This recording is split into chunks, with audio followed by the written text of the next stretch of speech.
What's up guys, in this short tutorial I will show you how to fix the installation has failed error when trying to use Discord on your PC. This should be quite an easy tutorial, everything you need will be listed in the description below.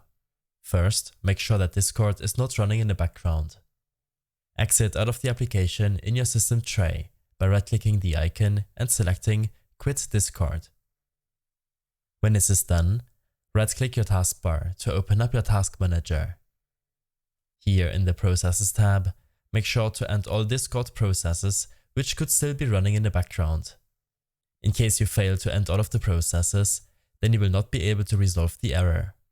After making sure that Discord is not running in the background, search for %app-data% in your taskbar search. After hitting enter, a new folder will open up, where you will have to make sure to delete the Discord folder.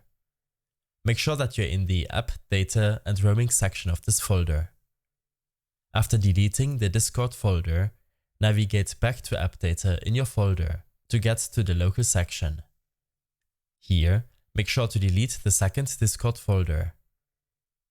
After deleting the two folders, you will have to re-download the Discord installer, which will replace the deleted folders and will enable you to use Discord on your PC. Click on the link in the description to get to this page. Here, select to download the installer for Windows, and after a minute or two, the installer should be downloaded. In addition, make sure that you have admin permissions to reinstall Discord. After double-clicking the setup application, Discord will reinstall and should work without getting the installation has failed error. In case the issue persists, then make sure that your disk drivers are up to date. In your taskbar search, enter Device Manager and hit enter to open it up. Here, expand Disk Drives. Right-click the drive on which Discord is installed. Select Update Driver and then search automatically for updated driver software. This will take a minute to make sure that your driver is up to date. In case you're unsure about which disk drive to choose, then repeat this step for each one of them.